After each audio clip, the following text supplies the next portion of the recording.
તો કોંગ્રેસથી માંડીને જે ડાબેરી વિપક્ષ ધરાવનારા જે વિચાર ધરાવનારા હતા મીડિયા એણે પણ કીધું સત્તાની ભૂખ છે, મહેબૂબા મુફ્તી સાથે આમ કરી નાખ્યું. શું કામ ભાજપ જીતી જાય છે?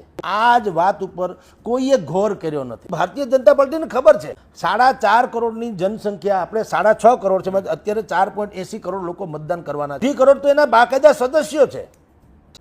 હવે તમે વિચાર કરો, ઓલા એક વખત નારદજીને ઊભા હતા ને એમ કીધું જો ઓલો ભાઈ છે એ હાલો આવે છે ને એની ઉપર આ ડાળ પડવાની ઝાડવાની અને એ મરી જશે. નારદજી એક ભાઈને કીધું તો ઓલો કે તો એને બિચારાને ખબર નથી ને, બાકી હું મને કયો લેવું આગળ કહું એને તો એ ન કે એવું નહીં, મૃત્યુ નિશ્ચિત જ હોય છે. અરે કે ભાઈ તો એને ખબર નથી તો કે લે ઓલો ત્યાં જઈને દોડીને કહી ભાઈ તું અહીંથી આવમાં આ ડાળ તારી ઉપર પડવાની તું મરવાનો, એટલે તું આમ ફરીને ઠઠ્ઠા મસ્કરી કરી જવા દે એમ કહે હું કોઈના બાપથી ફાટી પડું નહીં વગેરે વગેરે. ઓલા હું નારદને મળીને કીધું તારું છટકી ગયું લાગે, બરાબર એમ કે નારદ મળતા છે, અંતે ગુજરી ગયા. તો નારદને ભાઈ આવીને પૂછ્યું કાળું આમ કેમ થયું? સમજાવ્યું તો સમજો કા નહીં કે તું લૌકિક દ્રષ્ટિએ જો છો ને, હવે હું તને અલૌકિક દ્રષ્ટિ બતાવું. પ્રોબ્લેમ શું છે એ હું જોયું, ભાઈ આવે છે સમજાવ્યું સમજે નહીં, ક્યાંથી સમજે? હવે હું તને દ્રષ્ટિ આપું જો શું છે. હું જોયું એણે ઓલાના ગળામાં રાંઢું હતું યમરાજાનું, એમ ખેંચતા હતા. ક્યાંથી તારું માને?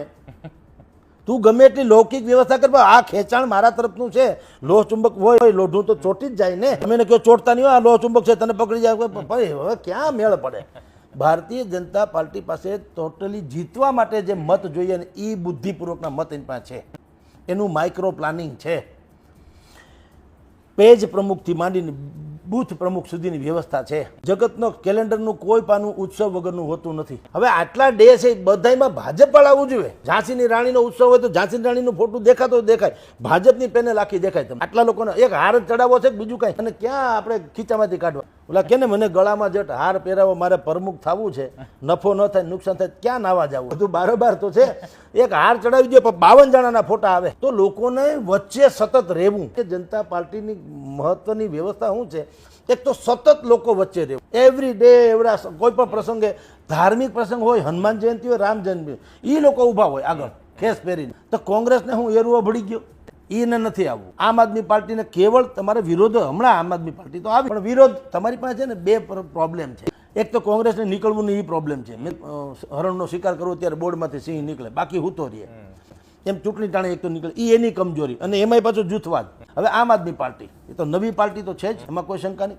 પણ સાહેબ તમે કેવળ ભારતીય જનતા પાર્ટી ઉપર પ્રહાર કર્યા કરો તો જનતાને એક છે ને એક તમારી જાણ કર, તમે મેન્ટલી બી કોઈને પૂછજો, નેરેકો ને લોકોને નકારાત્મક ઓછી ગમે છે.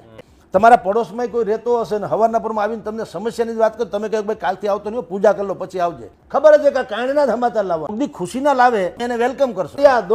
તમે કહે ભાઈ મૂકો અત્યારના પરમાં, તારા મને પછી 11 વાગ્યા પછી મળવું. એમ આમ આદમી પાર્ટી કેવળ ને કેવળ જે ભારતીય જનતા પાર્ટી ઉપર પ્રહાર કર્યા કરે, એના કરતાં તમારું વિઝન શું છે? બ્લુ પ્રિન્ટ જ કાયદેસરની. અને એ એક અક્ષર બોલોમાં કે ભાજપ એ નથી થઈ, તમને સાંભળે એનો અર્થ એ છે કે લોકોને કંઈક સારો વિકલ્પ જોઈએ છે. વિસાવદરમાં આખી કાયનાત ભાજપની ઉતરી ગઈ તો જીતી ગયો કે નહીં ગોપાલ? કારણ કે તમે વિઝન ક્લિયર કરેલું. એમ આ પ્રોબ્લેમ છે. એ રેસીપી તરફ આ લોકો કોંગ્રેસ અને આમ આદમી કે ભવિષ્યમાં જે વિપક્ષો થાય તે, ભારતીય જનતા પાર્ટીની સક્રિયતા અને રણનીતિક સક્રિયતા, હું એમ નથી કહેતો કે એ આપણી ઉપર ઉપકાર કરે છે. એને ખબર છે કે આપણે જે વ્યવસાયમાં છીએ અથવા તો જે પ્રોફેશનમાં છીએ એમાં આપણી સક્રિયતા જરૂરી છે. સતત ને સતત જનતા વચાળે રે. પ્રેસ નોટ માટે થઈને તમારા મારા જો એણે 50 લોકો રાખ્યા છે. હાય કરવાથી સામેવાળાનું કાંઈ થવા નથી. આપણે એને મતમાં પરિવર્તિત કરવાની વાત છે, એ નથી કરતા. અને તમે જે ક્રીમ ઓડિયન્સ વાળા છે, મેં જેને મૂક્યા હોય તો સીધું પહેલાં તો મત આપતો હોય તો ન આપે, આ તો એટલો બદમાશ એના કરતાં ઓછો બદમાશ છે. તો તમારે કરવું શું જોઈએ? જો સમાજમાં આજની તારીખે સમાજ નગુણો નથી, પણ તમે શાક તીખું છે એમ બોલ્યા કરો, એટલે ભાઈ 2 લીંબુના ટીપા નાખો ને તીખાશ તો મટે. વેડો તો કરવું, તમારે એ તો કરવું નથી. ઉકરડો છે એમ બોલ્યા, એક અગરબત્તી પેટાવો જાન છૂટે, સોડમ આવવા માંડે. એમ તમે સારા માણસોને ઊભા રાખો તો જનતા નગુણી નથી. માણસોને જીતાડવા નથી અને મૂક્યા નથી એટલે જનતાને નથી આની નેગેટિવ પર્સનાલિટી છે. વિપક્ષોની સામે એટલા માટે નથી. બાકી જે ખરા અર્થમાં તમને કહું, અત્યારે જેનજીનો જમાનો છે.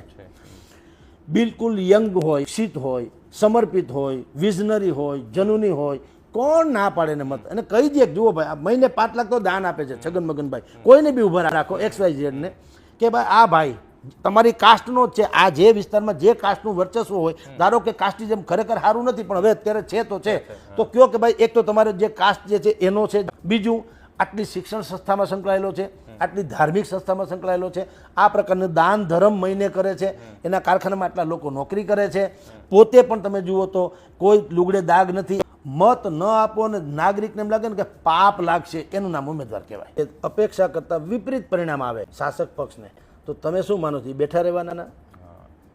એ ડેમેજ કંટ્રોલ નહીં કરે, એને તો એ પદ્ધતિ છે. જો અર્જુન મોઢવાડિયાને ભાજપમાં લઈ શકતા હોય, મંત્રી બનાવી શકતા હોય, પ્રયોગ, અને એ કહેવાય પરિવર્તનની. કારણ કે લક્ષ્યાંક નક્કી છે કે જીતવું છે કોઈ હિસાબે, બાય હુક એન્ડ કુક. જેમ કે ગઈકાલે આપણે જોયું, એને ખબર હતી કે આપણી બહુમતી નથી એટલે મહિલાનું આ બિલ જે છે એ રદ થવાનું છે, તો પણ તમે જુઓ એટલે આનંદી કાગડા જેવું રાજાના નળિયા ચાળીએ છીએ ભાઈ, રાજાના નળિયા. એણે કીધું નરેન્દ્ર મોદીએ કે કાલ ભાષણમાં કીધું કે ઠીક છે તમે કદાચ અમારું આ પસાર નહીં થવા દો, તોય તમે જાણો છો કે અમને બેનિફિટ તો મળવાનો જ છે પોલિટિકલી. એમ ભારતીય જનતા પાર્ટી, માની લો કે આમાં નેગેટિવ પરિણામ આવે, ફોર એક્ઝામ્પલ, તો એક તો બે સ્થિતિ થશે.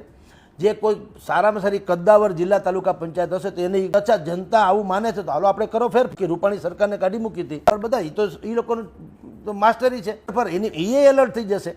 પણ જો નેગેટિવ આવે તો કોંગ્રેસ અને આમ આદમી પાર્ટીને એમ સમજવું જોઈએ બે અલગ અલગ છે, છતાંય જનતાએ તમારા તરફ જોક રાખ, તો તમે ભેગા થાવ તો કાંઈક મેળ પડે. એટલે રણનીતિક દ્રષ્ટિ પણ અહીંયા અથવા તો સૌરાષ્ટ્રમાં આ વખતે ચૂંટણી છે ને 3 લોકો લડે છે, ભાજપ કોંગ્રેસ ને આમ આદમી નહીં. સમાજ, પોલીસ અને ભાજપ કોંગ્રેસ ને આમ આદમી તો નોરું છે એમ કે તો હાલે. હવે જે મતદારો જે છે વાયદા વેપારમાં માનતા જ નથી. હવે કાલ અને પછી આ 3 કોંગ્રેસ જે હરણાની શિકાર કરવા સિંહ બોર્ડમાંથી બહાર નીકળે ટાણે નીકળે છે, એ વખતે આ વખતે થોડુંક એણે અગ્રેસિવલી કિસાન આક્રોશ યાત્રા વગેરે કાઢીને માહોલ તૈયાર કર્યો હતો. એ માહોલમાં પણ જેમ તમારી જાણ ખાતર જેમ હમણાં મહિલા બિલ જે, કારણ કે દરેક જગ્યાએ ટુંડે ટુંડે મતિર ભિન્ના અલગ અલગ વિચારધારા છે અને દરેક તકની રાહ જોઈને બેઠા હોય. કેટલાક વખત એમ લાગે ઢોલ નગારા લઈને તમે અહીંયા નીકળે, ભાજપવાળા નીકળે, કોંગ્રેસવાળા નીકળે, આમ આદમીવાળા નીકળે. હવે જનતા બિલકુલ છે ને એ સ્માર્ટ થઈ ગઈ. જનતા કેવી થઈ ગઈ છે, તમે ક્રિકેટની મેચ ચાલતી હોય ને સ્ટેડિયમમાં, સિક્સર ફટકારે તો તાળીઓની, બોલ્ડ વિકેટ લે તોય તાળી. તમે કયા પક્ષમાં છો?